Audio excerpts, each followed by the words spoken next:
आप देख रहे हैं न्यूज नंबर 1 चैनल मालेगांव। मैं हूं साकिर साहब और आप देख रहे हैं न्यूज नंबर 1 चैनल। आइए नजर डालते हैं शहर की कुछ खास खबरों पे। शहर की हर छोटी बड़ी खबर पर न्यूज नंबर 1 की नजर।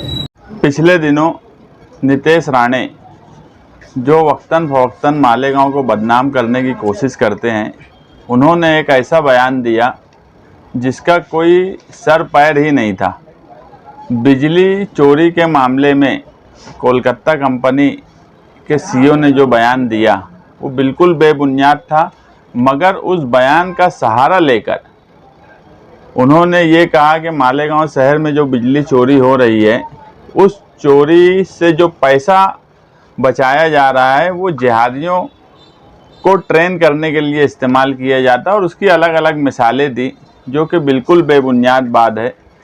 ये वही मालेगांव शहर है जिसने कोरोना के वक्त अपने सारे दरवाजे गैर मुस्लिम जो हमारे हिंदू भाई हैं उनके लिए खोल दिया था। उस वक्त ऐसे हालात थे कि कोई भी शहर, क्या कोई मोहल्ला भी दूसरी जगह से आने वाले आदमी को या मरीज़ को लेने के लिए तैयार नहीं था। ये हमारा शहर था जिसने सबका इस्तकबाल किया, और मालेगांव शहर के मुस्लिम लोगों ने जो रमज़ान महीना लगा उस वक्त उनकी सेवाएं की, खिदमत की, और हमारे डॉक्टर्स ने उनका इलाज किया। हम कहीं डरे नहीं।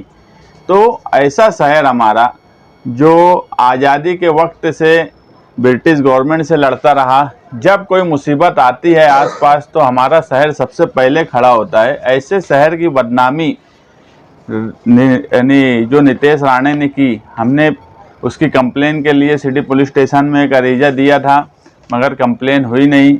हमने अभी एडिशनल एसपी, डीवाईएसपी प्रांत और कलेक्टर ऑफिस में भी भेजा है कि उनके ऊपर कंप्लेन ली जाए, और जो कलम उनके ऊपर लगती है उस सब कलम का हवाला दिया 153A और 153B, 504, 505 और 295A, इस तरह की कलम लगे। अगर नहीं लगेंगी तो हम 156 से कोड मार्फत उनके ऊपर गुना दाखिल करेंगे। उसी की एक कड़ी आगे हमारे एडवोकेट अजीम खान की तरफ से हमने एक नोटिस भेजा है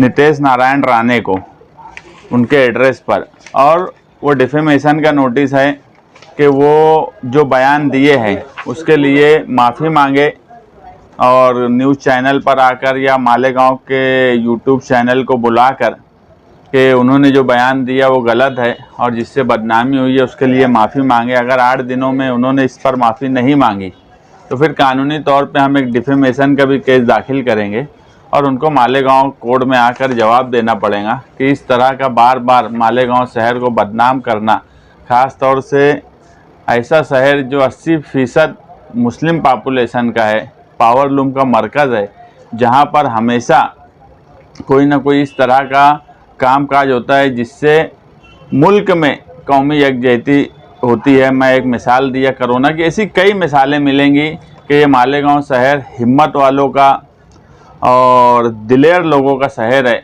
ये ना कभी कहीं डरा है और ना कभी डरता है।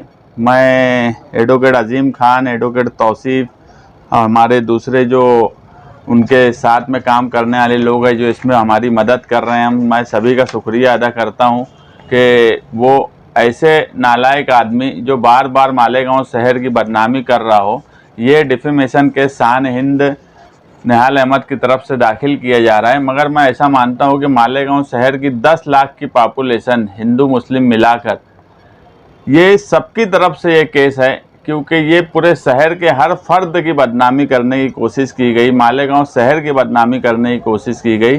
शान हिंद एक नाम है जिसकी तरफ से हम डिफेमेशन का केस दाखिल कर रहे हैं और पुलिस स्टेशन में FIR के लिए गुजारिश कर रहे हैं। मगर ये सिर्फ ये ना समझा जाए कि ये शान हिंद का केस है, ये मालेगांव शहर के हर मर्द ख्वातीन की तरफ से दाखिल किया जाने वाला केस है, और इंशाअल्लाह इसका रिज़ल्ट अच्छा आएगा।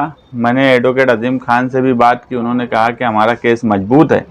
आज अगर सलमान अजहरी साहब, जिन्होंने कोई नाम नहीं लिया, सिर्फ एक शेर पर उनके ऊपर गुना दाखिल हो जाता, बम्बई ATS गुना दाखिल कर लेती, गुजरात ATS गुना दाखिल कर लेती, जबकि उन्होंने किसी का नाम नहीं लिया। एक शेर था, उसको अलग अलग तरीके से अलग अलग लोग अपने तौर पे देख सकते थे, समझ सकते थे। कोई समाज का नाम नहीं लिया, किसी फर्द वाहिद का नाम नहीं लिया। लेकिन अगर कानून से ऐसे लोगों पर केस हो रहा है तो जो लोग बार बार नाम लेकर बदनाम कर रहे हैं, ऐसे लोगों को कानूनी सबक मिलना चाहिए।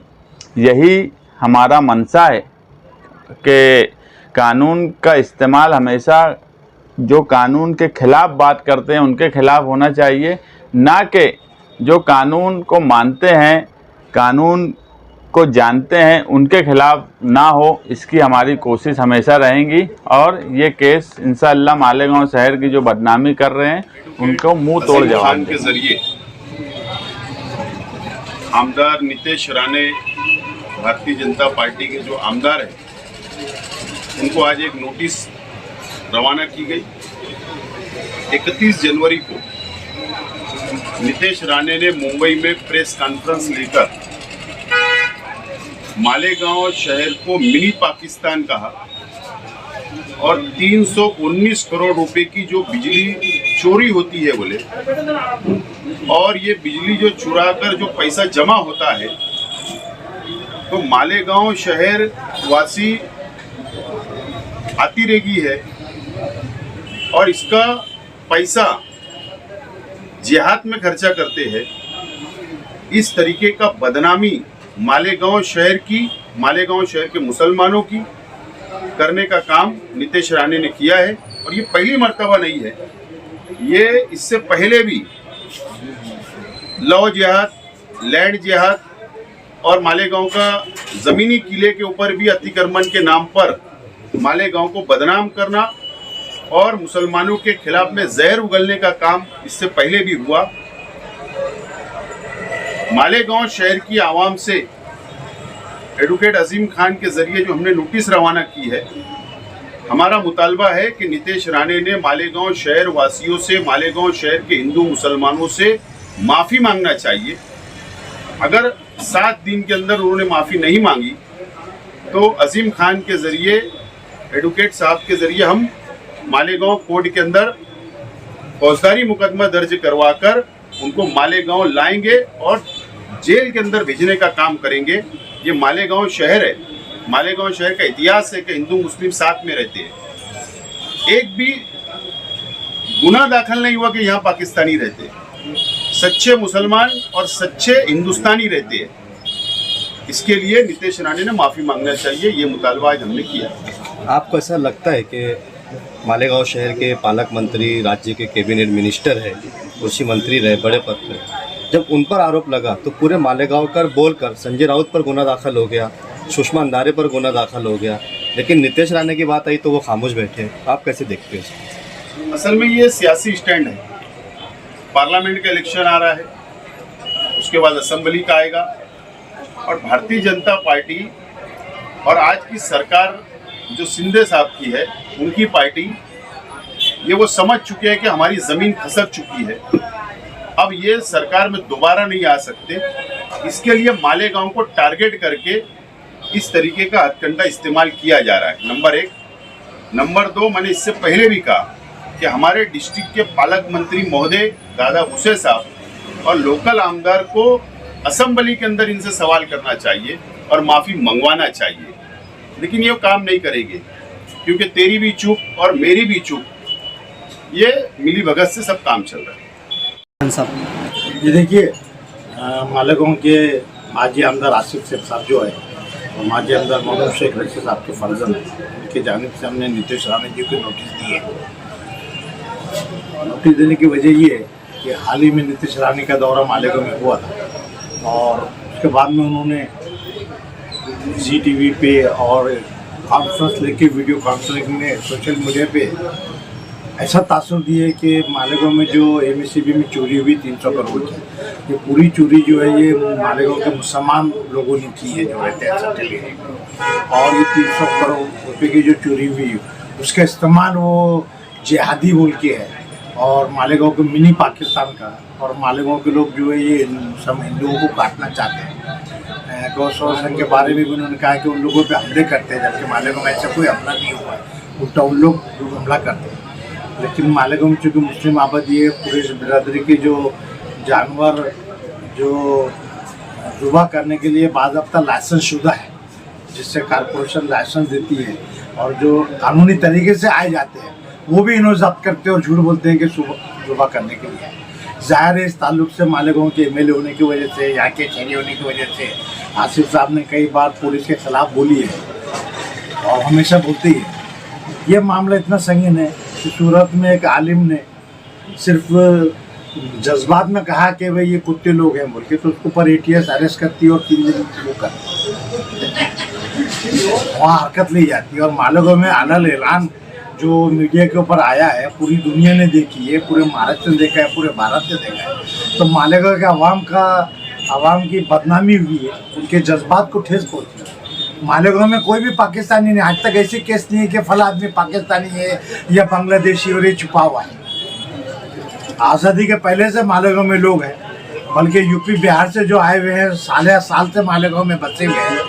मालेगांव पावरलूम की इंडस्ट्री है, यहाँ पे यूपी बिहार हर तरह के लोग यहाँ मौजूद है अच्छे, और अपनी मेहनत से कारोबार करते हैं और अपने मुल्क में पैसे भेजते हैं। आसिफ भाई के पैदाशी से वो यहाँ पर हुआ है, कोई भी पाकिस्तान से कोई ताल्लुक नहीं। लेकिन तमाम मालेगांव के मुसलमान ये पाकिस्तानी है, ये मिनी पाकिस्तान है। और जिहाद किसको बोलते हैं? एक मजहबी फरीजा है वो। अब लव जिहाद बोल के ऐसा मुसलमानों को बदनाम करने के जो जैसे यूपी बिहार में टारगेट है, लव जिहाद ये जिहाद, तो खासतौर पर तमाम लोग जिहादी है वो। तो अब क्या आसिफ साहब जिहादी है? क्या उनके वालिद जिहादी थे? क्या उनके भाई लोग जिहादी है? कि तमाम उलमा मालेगांव के जिहादी है। लेकिन क्या है कि हम लोग दरअसल कुछ एक्शन लेते नहीं और मसलहत के तौर पे नहीं लेते कि भाई हालत ख़राब है, नहीं होना चाहिए। लेकिन उसका ये मतलब नहीं है कि मुस्लिम कौम घबराती है या मुस्लिम लोग नामर्द है।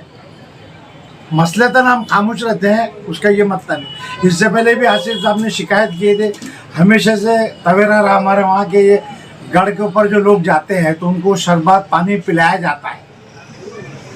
40-50 साल से रिवायत अपनी जगह पे, आज तक कभी पिछले 2 साल से शिवसेना के जो मिनिस्टर है उनका बच्चा ये और भी कुछ लोग आते हैं और वो कोशिश करते हैं कि मालेगांव में फसाद हो।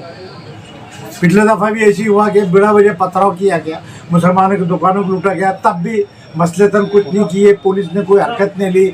जब बहुत ज़्यादा बोला गया, जब दबाव डाले गया NCP का, आसिफ साहब का, रशीद साहब का, जब इन्होंने कहा, जब दबाव डाले तो फिर ऑफेंस रजिस्टर हुआ। पुलिस इंतजामिया पे डर जाती है क्योंकि इस वक्त वो हुकूमत में है, उनका दबाव रहता है। अब ये पुलिस ने जैसी पाकिस्तानी बोले तो पुलिस का काम था नारा राणे के ऊपर केस दाखिल करना चाहिए कि भाई हम लोग नीतीश राणे के ऊपर केस करना चाहिए। जो मीडिया ने दिए उनको मना करना चाहिए था कि भाई इंफॉर्मेशन टेक्नोलॉजी में मजा है, किसी के जज्बात तुम वो नहीं होना चाहिए। मोदी के खिलाफ कोई चीज़ आती है, प्राइम मिनिस्टर के खिलाफ, अमित शाह के खिलाफ, तो तुम वो एडमिन को पकड़ते हैं और तुम उनको ऊपर केस करते हैं। यहाँ पर ये एक मुस्लिम कौम को बोल रहे इसलिए कुछ नहीं, इसलिए हमने शेख आसिफ साहब के तरफ से नोटिस भेजी है और नीतीश राणे जी को कहा है कि भाई मालेगांव के अवाम से सोशल मीडिया पे आप एक कॉन्फ्रेंस ले, माफ़ी मांगे और आइंदा से मालेगांव के अवाम के लिए ना ही पाकिस्तानी बोलेंगे, जैसे नाजेबा करमात नहीं बोलेंगे। अगर इन्होंने 8 दिन के अंदर इसके ऊपर अमल नहीं किया तो इंशाल्लाह हम उनके ऊपर फौजदारी मुकदमा भी और वो भी मुकदमा दाखिल करेंगे और पूरे मालेगांव के जाने जितने करेंगे कि वो महीना 2 महीना उनको यही मुकाम करना पड़ेगा। रोज़ इंशाल्लाह तारीख रखेंगे और उन्हें बताएंगे कि भी किसी के जज्बात से खेलना नहीं चाहिए। अगर वो आमदार है तो मालेगांव में भी और आमदार है, और आमदार होने का ये मतलब नहीं, आमदार जो है वो एक पर्टिकुलर कॉन्स्टिट्यूंसी के तमाम लोगों का रहता है। ज़रूरी नहीं कि सिर्फ हिंदू का रहेगा या मुस्लिम का रहेगा। एक जिम्मेदार शख्स और एक जिम्मेदार शख्स ने ऐसे बयान नहीं देना चाहिए और ये किसी तरह वो फसाद करवाना चाहते हैं और इसीलिए बार बार ऐसा बोल रहे हैं और इस चीज़ की रोकथाम होना चाहिए। मालेगांव शहर हिंदू मुस्लिम का गहवारा है। हमारे कारोबार जो है पूरे एक दूसरे से मुंसलिक है, मुस्लिम हिंदू एक दूसरे को लाजिम व मलजूम है।